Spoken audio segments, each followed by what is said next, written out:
Allora, buongiorno a tutti, è un piacere essere seduta vicino al mio grande amico Pino, che mi lascia il piacere e il compito di presentare il professor Vanholder. Maria Cristina ha detto c'è bisogno di fare delle cose in grande. Beh, c'è anche bisogno di avere degli uomini grandi. E la nefrologia verde in fondo è partita da delle idee visionarie di un grande, un australiano considerato un po' matto da tutti. It's my pleasure to introduce Professor Vanholder. I think that almost everybody knows about him. He had been head of nephrology in Ghent. He had been the president of the European Society of Nephrology. He was involved in disaster medicine. He was one of the first, I think, worldwide, who was deeply engaged in disaster medicine. And this was when we were much less aware of the importance of these. And he is a pioneer in many fields, including green nephrology. And he accepted to come because he loves Italy and understands a little bit of Italian if we speak slowly, because he's also a very cultivated man. And he accepted to be with us for the opening of the activities for the first Congress of our group. Please, Ray.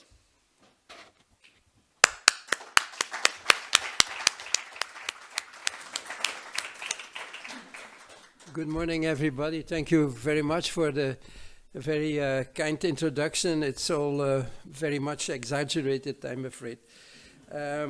And thank you also. I'm glad to be with you. I'm also glad to be in this beautiful city. Sorry that I can't speak to you in your beautiful language. It's always very good to be in place in person. It's not really very green to fly in and to fly back shortly after this presentation, but so be it. Bologna is good, and especially the food is very good over here, but you know that probably. Good. This is my topic, green nephrology. It came into my basket rather by coincidence. In 2020, I was asked to talk in a webinar, and it was at the beginning of the COVID period, about environment, nephrology in Europe.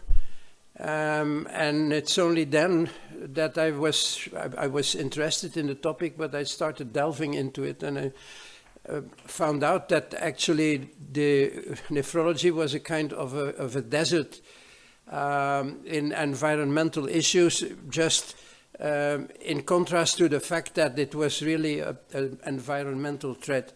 So, and that is the basis of this presentation, which is also in the context of my current activities in European Kidney Health Alliance. That's a Brussels-based NGO that is defending the case of kidney patients and of the nephrological community at the level of the European Union, and from there top to bottom also at the national level.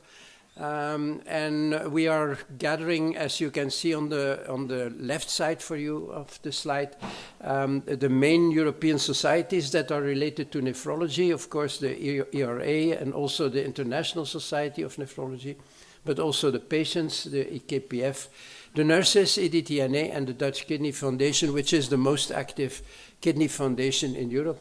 And then we have a number of national societies, for the time being 31, amongst which also the Italian Society of Nephrology. We take also regional societies that are more focusing on topics like UTOX.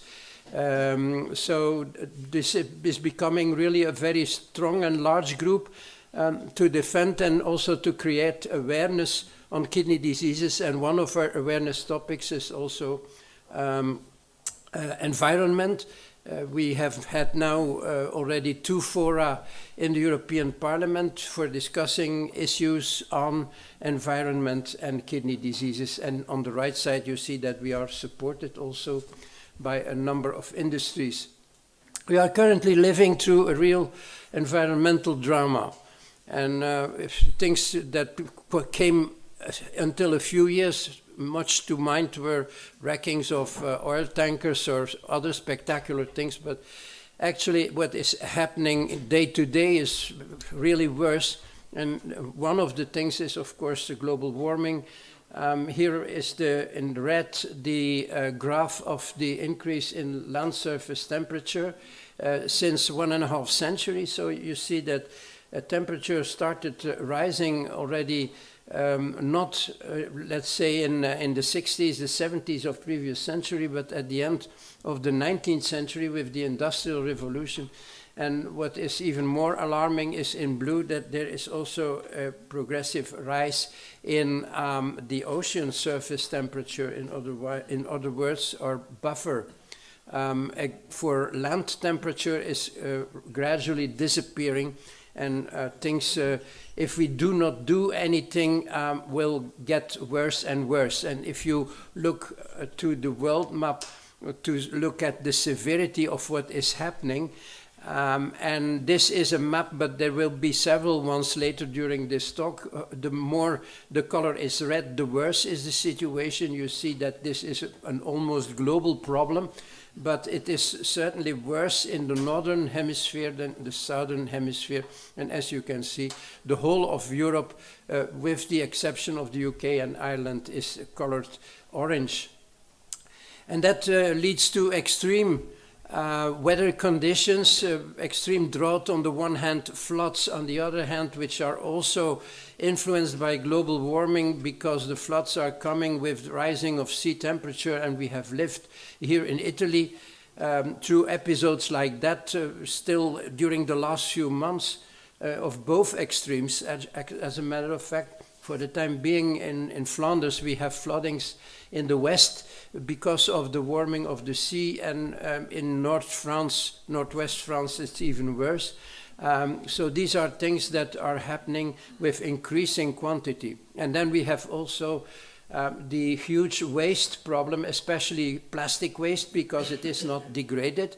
In green here, you see what we're producing every year in plastic, and in yellow, it's the quantity that is thrown away. So we are in a kind of plastic status quo as an individual or as a group of individuals, but just simply what is produced is thrown away on the other side of the spectrum. And part of this is disappearing in the river water, and from there in the seas and in the oceans. And here in red is what is disappearing in the oceans. It doesn't look very much, but it's still 8 million tons per year, and that is degraded into particles, and these particles are eaten by fish and shellfish, and we are eating fish and shellfish. So this is really not a very healthy situation. Nephrology doesn't escape this problem, and what I'm going to tell you this morning is a little bit on environment and its impact on kidney health and disease, and much more on kidney health and disease, and especially, of course, kidney treatment and especially dialysis on the environment. And very briefly, at the beginning, also something about Europe, because this was the beginning of everything for us, and is also something that we are currently emphasizing to the European Commission, because no policymaker is aware of the fact, they are aware that dialysis exists, but how it works they do not know, and how the environmental impact there is, they do not know. And as you hopefully probably are knowing, there is this Green Deal program running now since 2021. It's going over the 25 elections, so it's going up till 27. There is a lot of money around there, but nephrology doesn't profit for it. money in all senses of directions. It can be educational. It can be that you create consortia that collaborate on certain topics. There is research money available. And the main topics of the Green Deal are clean energy. And these are all topics that are affecting nephrology, clean energy, and we will see how much energy is produced by the nephrology process. Sustainable industry, I see that there are several talks of industry. I think the role of industry is huge here, and it's very interesting to see that they are adapting, but we would like to have some more information and transparency on this. Eliminating pollution, you will also see that pollution is bad for kidneys, bad for almost every chronic disease. And sustainable mobility, there is also a lot of transport involved in dialysis, especially transport of material, transport of patients. So there are many topics where nephrology can be changed or improved, and that is the topic of this presentation. Now, first of all, the environment as a cause of kidney disease. The area of spreading of tropical diseases is growing. And that's just due to global warming in part, and part also because the carriers are mosquitoes, and there are much more floods. There are much larger floods, so there are more breeding places for mosquitoes, and as a consequence, almost all tropical diseases are growing in intensity and also growing in geographical spreading. And especially I emphasize in this list, first of all, malaria, that has disappeared from the European continent for since I think Mussolini dried down the swamps around Rome, which must have been in 36 or something like that of previous century. And then it was gone, but now it is back. There has been already endemic cases in Greece, and then also especially dengue, which has been registered in the south of France and in the south of Spain. And the tiger mosquito, which is the carrier, has been registered up north as high as above Utrecht in the Netherlands. So these are things for the time being not very important, but growing in importance. And as you know, most of these tropical diseases are causing acute kidney injury, and acute kidney injury is causing also chronic kidney disease. But the main environmental problem related to climate is certainly dehydration due to heat waves. That is especially affecting older people. That is causing acute kidney injury, worsening chronic kidney disease.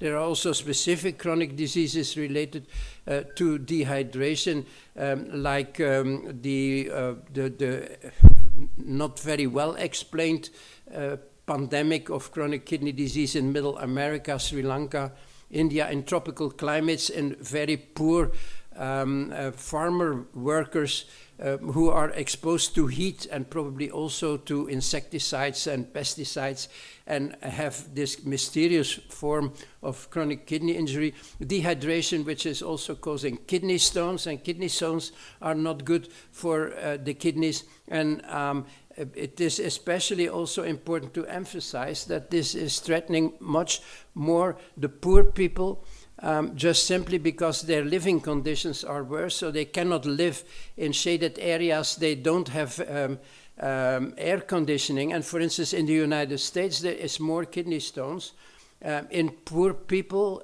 which is also a racial issue, because there is this, what they call redlining. That means that certain districts are forbidden for certain social groups and certain races, where these people are living, the conditions are usually very or worse. So there is also a social dimension to this problem. This is the impact of, or at least the association of chronic kidney disease with environmental pollution, and more exactly fine dust. So this is the frequency of chronic kidney disease per 100,000 people, and as you can see, it is worse in the most industrialized areas, being the east and the west coast, and in the west coast, mostly California, probably also with a temperature factor, and then the Denver area. And the climate also has an inverse impact on the delivery of care. We have seen very well with Hurricane Katrina, when most of New Orleans was flooded and many dialysis units were no more working, so that patients inadvertently, without preparation, had been forced to seek out other dialysis centers elsewhere in the United States, missed a number of dialysis sessions. And there was a very important correlation between the number of missed sessions and the number of hospitalizations, something that we, by the way, in a totally different context, have also seen in refugees from the Ukrainian war in the European Union last year. And so, fortunately, there was no relationship with mortality. But the bulk of the talk is on kidney disease as an environmental problem. The problem that we have also described in this review paper in Nephrology, Dialysis and Transplantation that was published last year, and in which also Georgina was collaborating. And it's interesting to say that this is not a pure nephrologist thing, because there were also patients and nurses, there were engineers, also polymer chemists.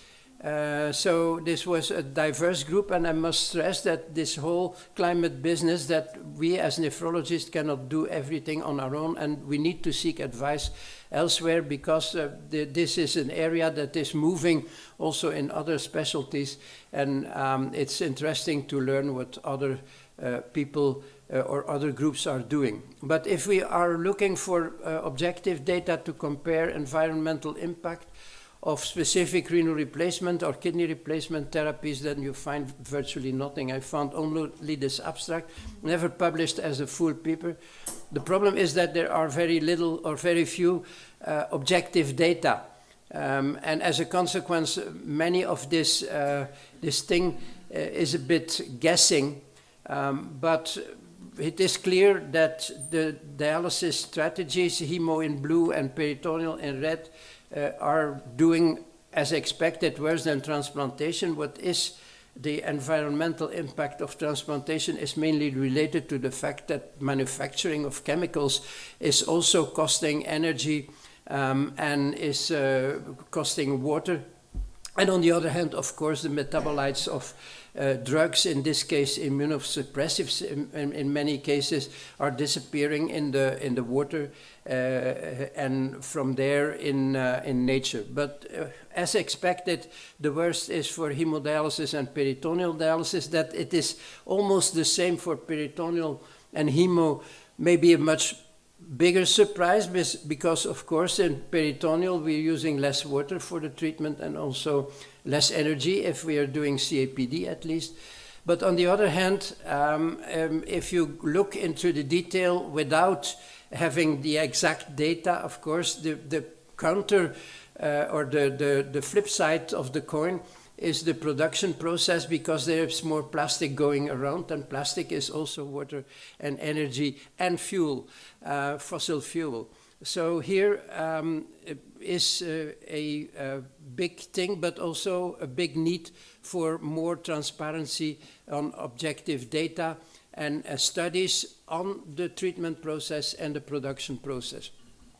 This is the fact for hemodialysis. That's what we know best. There are huge amounts of money going around, but there are huge amounts of money going around as well in dialysis. But there are huge amounts of water going around, and that's more than the 150 liters of spent dialysate with uremic toxins that disappears in the gutter. There is more volume of reverse osmosis reject, unless very specific systems are used.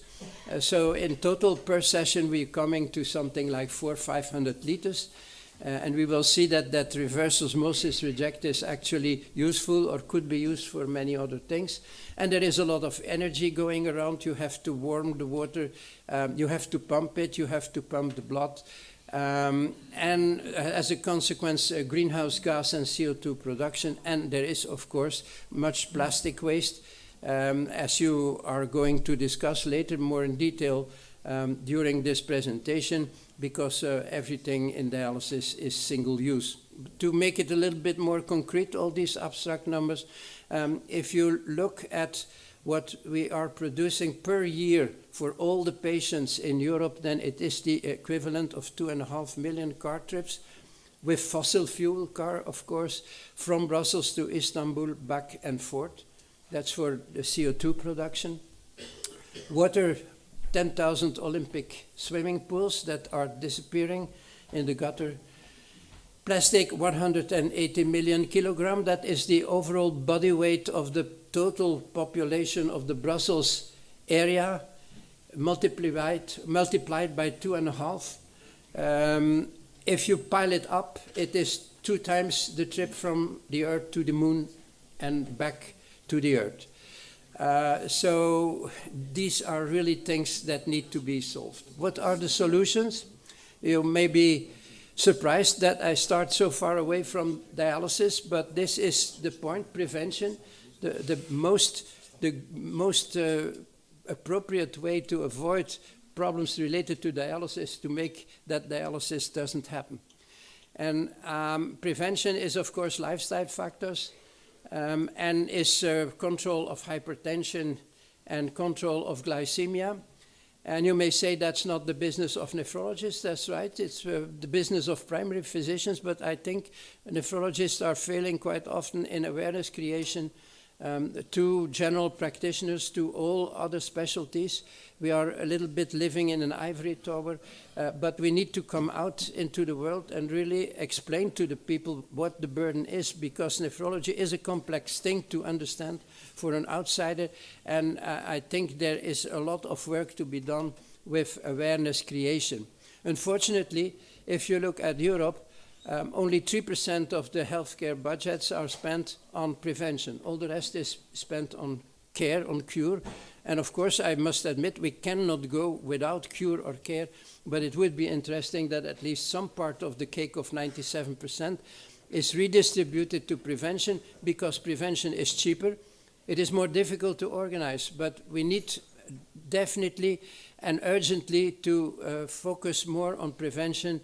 And this prevention, as a matter of fact, also has an environmental impact. If you eat more vegetables, then there is less meat, so less CO2 production, especially less red meat, which is, as you know, cows are very important CO2 producers. If you go for your own transport, there is less energy consumption. Everything that is green is taking CO2 out of the air, and if there is less consumption of processed foods, then apart from all the energy that is related to its production, it's also less intake or less use of plastic material. So there are many different ways how prevention is working. The second point is transplantation. It's again the same philosophy: avoid dialysis, but unfortunately less than half of the kidney replacement therapy candidates are treated for the time being in Europe by dialysis, and there is a huge discrepancy in the uptake of transplantation among European countries, which is sometimes related to local situations, but also very much related to policy issues, and countries actually should gear up their transplantation activity, which is not only for environmental reasons. The ideal situation is what is happening in Spain.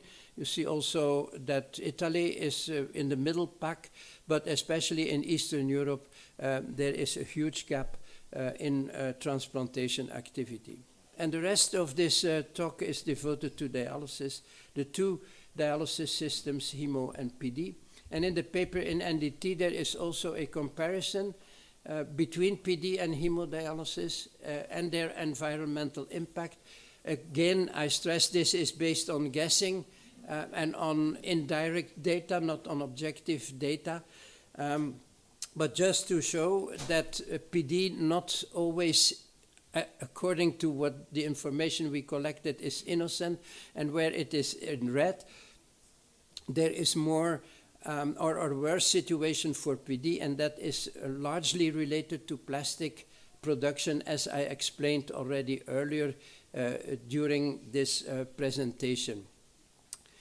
And the paper is also containing a number of solutions. I cannot go into detail. There are not hundreds, but at least 30, 40 different options that are discussed, I think, in the paper. So I encourage you to read it, to have everything. I here try to summarize the things that, to my opinion, are very important and sometimes quite easy to perform. First of all, the dialysate flow restriction, going down by 100 milliliters per minute, will have very little influence on adequacy of dialysis, maybe a little bit on KT over V, but who cares about KT over V?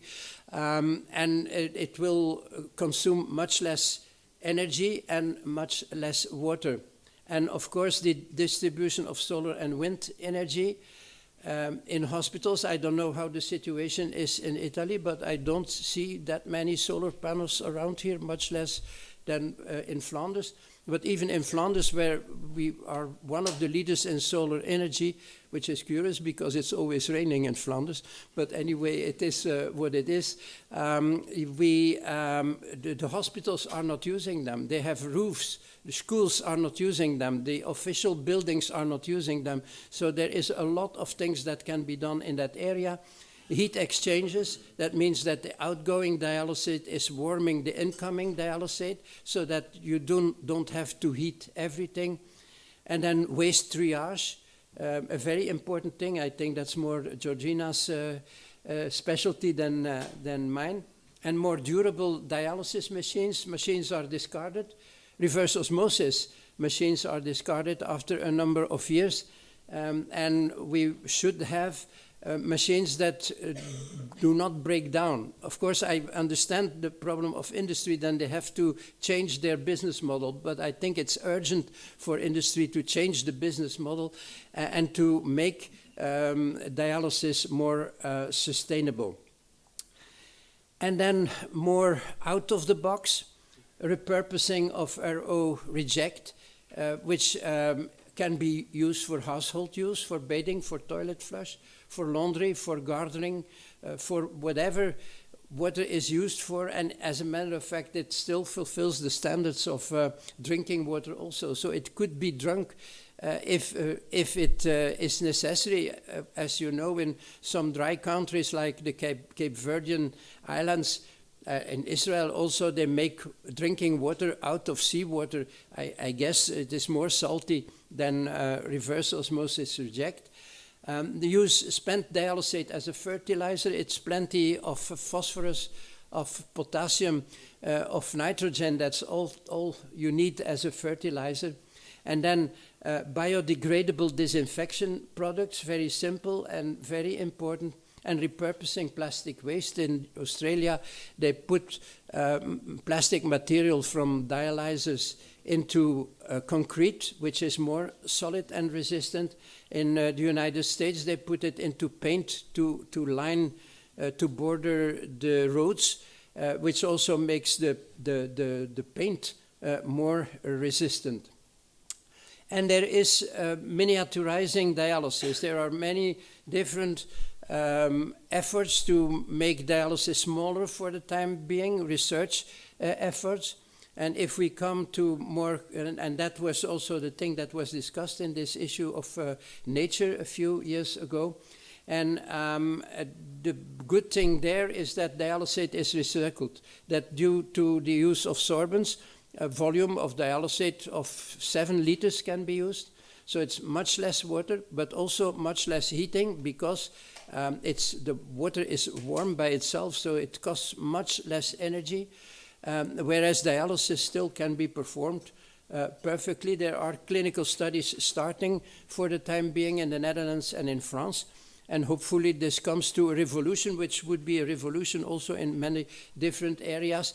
This could be used everywhere in the world, also in dry countries, also in war situations. It would become much more useful than the current idea of dialysis, which to my opinion for many reasons is obsolete and should be modified.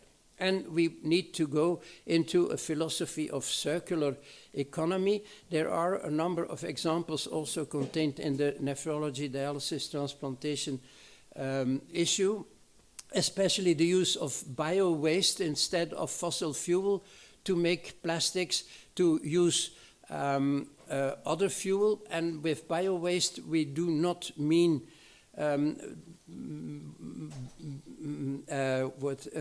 fuel that is made from plants for which you extinguish a tropical forest, but waste like oil that has been used for either culinary or other purposes.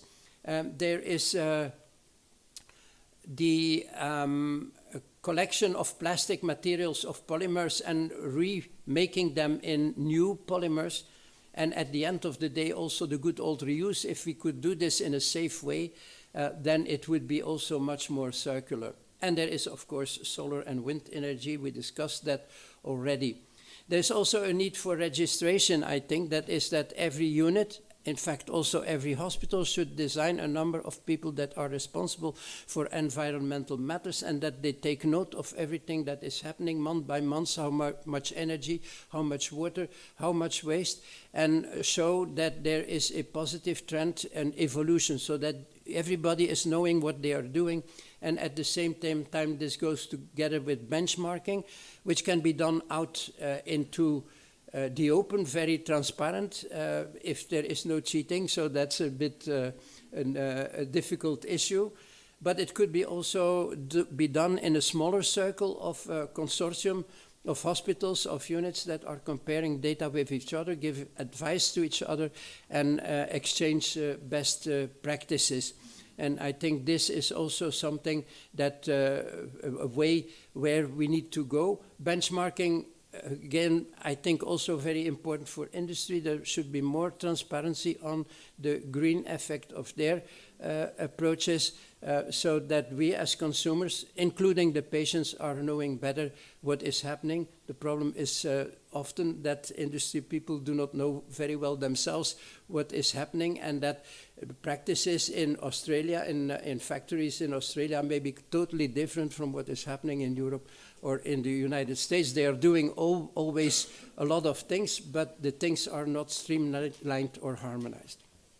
This does not take away. Now we were talking about the future, but there are already a number of things ongoing. This is a guideline from nurses, which is very practical for everyday use. It's for nurses, but actually I think we as doctors can learn a lot of things out of this also. Then there are a lot of other initiatives. The NHS in the UK is going for zero emission by 2040. I don't know, Georgina do not like them, but still I mention them because it happened, and we have to be positive. Everybody who does an effort is good, to my opinion. The French Society of Nephrology with a green nephrology group, and they published also recently guidelines, translated them in English. Your own initiatives, I think national societies, and I have to congratulate you for that, need to take the lead in all this. In Utrecht, they are transforming the unit in a green unit. In Germany, the Curatorium for Heimdialyse, which is the largest provider, is also taking a number of measures. And finally, there is this Green K initiative that was an initiative of private nephrologists that are concerned. We were sitting together in the aftermath of the first ECA forum at the European Union and brought together nephrologists from all over the world, a small group that now is hosted by the International Society of Nephrology. And if you look on the website of the International Society, under the heading initiatives, you will see the characteristics of Green K. We will try to harmonize everything that's happening around the world more. It is interesting. You can become a member as a society, as a unit, as a university, probably also as an individual. I'm not sure about that, but everybody is welcome. And we hope that in this way we will make more progress. So that brings us to the conclusions. The environmental burden of CKD is substantial. Prevention, transplantation, and innovative dialysis should tackle this problem. In-depth research comparing several strategies is needed. Environmental burden should be reported for every existing and novel therapy. And research proposals should mention environmental impact of both research and the targeted results. That brings me to the conclusion. I thank you for your attention, and I'm open to any questions.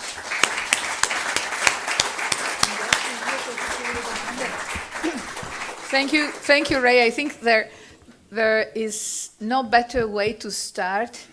Credo che siamo tutti d'accordo del dire che non potevamo cominciare meglio, e anche se come tutti i bravi italiani siamo in ritardo, un pochino in ritardo sì, ma comunque non importa, non possiamo perdere l'occasione di fare qualche domanda. Qualcuno ha qualche cosa, qualche manina alzata, qualche dubbio amletico? Approfittiamo dell'esperto. Tutto questo,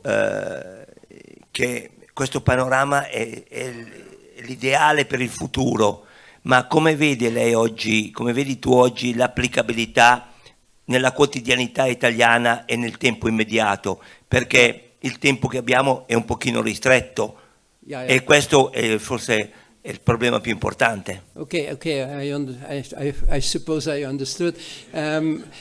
Actually, you are right. Sorry. I think you can do 100 things. You can do 1,000 things, and it's important to make the choice what to do. I think, first of all, out of everything that is possible, you have to make your own choice. Weighing, I think, on the one hand, what will be the effect. The more effect you have, the better. And on the other hand, what is possible. So, on the other hand, if you go to Green K website, you will see a list of 10 or 12, I think, preferred practices. It's a UK initiated thing. So the things that are considered to be most important. So then you have a kind of shopping list of things what you can do. But anyway, sitting down and say it's too complex, we do nothing, that's not the best solution, I think.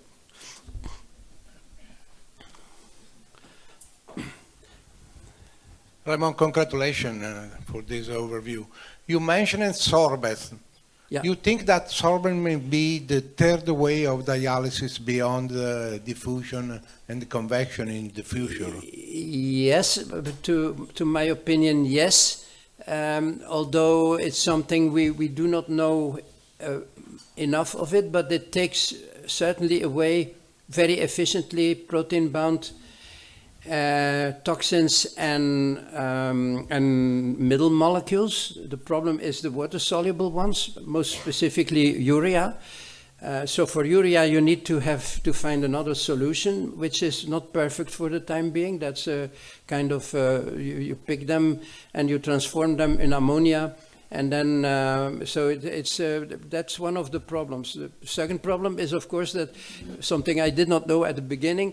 A sorbent does not absorb only, but it also is releasing. So you exchange something for something else, and you have this kind of electrolytes that comes loose from it, which if you remember the ready systems in the good old time, that was their problem. They released aluminum.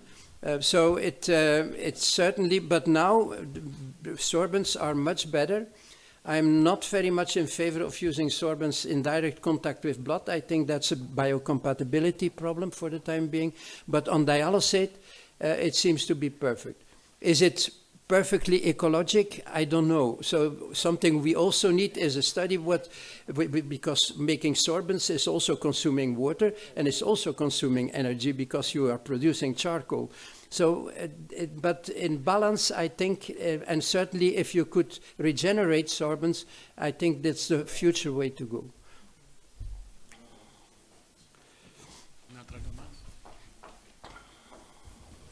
Thank you, Professor R.Vanholder, for your beautiful talk. You mentioned the heavy charge of waste transportation. What do you think about the possibility to treat locally the waste is? But it's not only waste transportation, it's of course also transportation of raw product. The dialyzers need to come to the dialysis unit. The PD fluid, which is more bulky and also necessitates more transport, has to come to the unit. Unless everybody would make dialysis in the neighborhood of a unit, that's merely impossible. So it's more than transport of waste only. On the other hand, I think that waste handling is something special, and especially handling of biological products, and that cannot be done on the spot, I think. So in part, it may be possible, but that's something you have to ask specialists. But I think that the problem is too complex to be done in the immediate neighborhood of a unit. Of course, it's more or less done locally. Every material that goes out of our unit in Ghent is handled within our province, so it's not so far away. I think the transport of raw product is much more a transport problem, because that is coming from specific units in Ireland, in Germany, in Belgium. I don't think we are producing dialyzers, so that's perhaps the most important problem. And transport of patients, of course, if you are not performing home dialysis. Sono altre domande? Sì. What you think about the reuse of filter in hemodialysis? Yeah, that's is what an old idea, or is it possibility in the future? Yeah, it's a thing that needs more research. It's something, I don't know whether you did it in Italy. I did it at least in Belgium a few, let's say 20, 40 years ago. But that was not marvelous. It was not safe for the patient. It was also what was used to sterilize the filters was not safe. It was either formaldehyde, and peracetate was a little bit better, but still it remains a strong acid. So that's an area of research, and could be a very interesting option if it can be done safely, especially for the patient.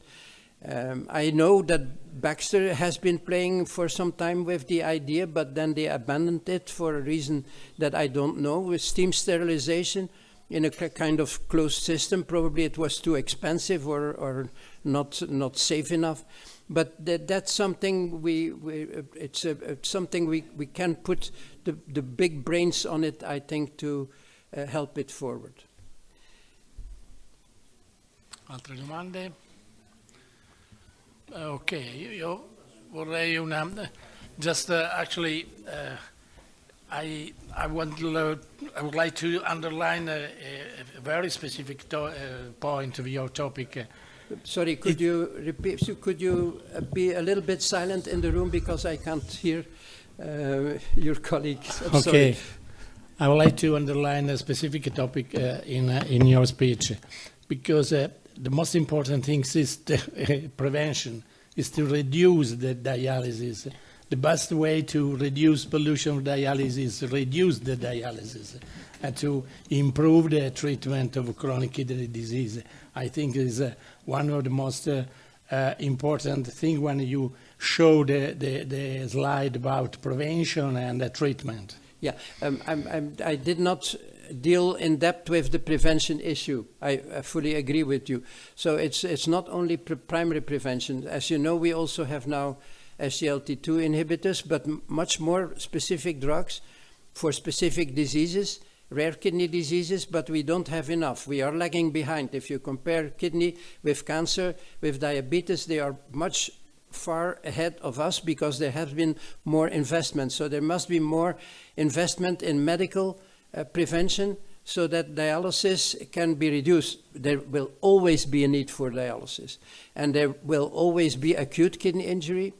We do not have to make ourselves illusions, but if we want to avoid that this population keeps growing and growing, and especially for poor areas, for third world, for Africa, etc., prevention is the way to go. Dialysis is not the way to go. It weighs on their economics. It takes money away for things that may be not more useful, but reach much larger populations. That's simply hypertension of some. It's also an educational issue.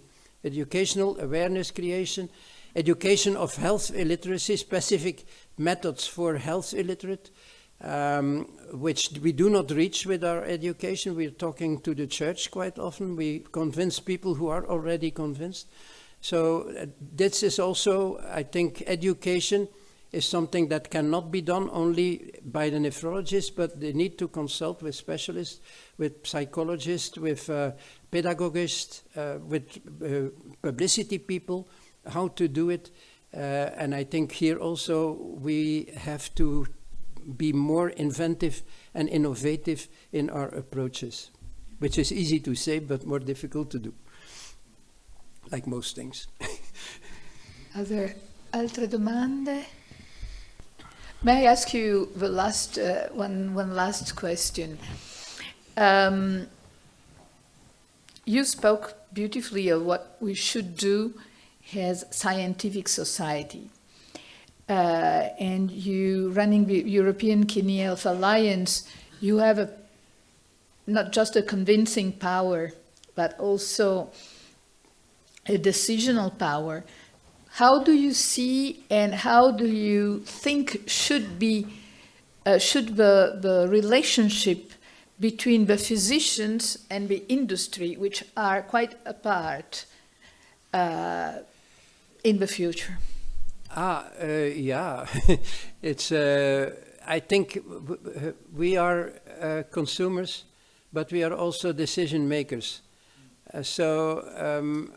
To my opinion, if you want to not force but convince industry to become greener, then you have to ask about it, and they have to demonstrate what they're doing, and then you make a weighted comparison. Of course, if they speak amongst each other and they say we will shut up and we don't let them know, but that is not how it works.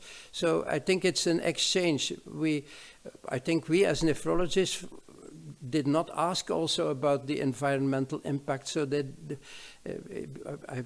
I'm sorry that I'm speaking in your name. I think it's better also to listen to your opinion, but that's the way it goes.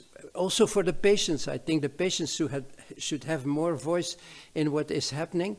And that's how we can change the world. It's also our philosophy at ECHA. That's why we are collaborating very intensively with industry. I think it's not by excluding people that you are solving problems, but we take them together with us in our journey. Of course, we have to remain independent. We cannot, they are not decision makers, but they can inspire us, and they inspire us, and they inspire us in the ways to go.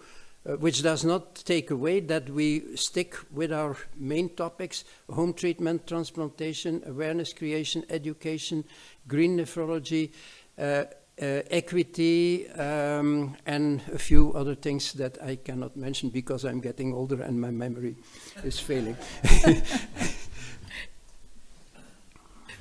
Thank you so much. Bene, chiudiamo qui. Thank you very much for your speech.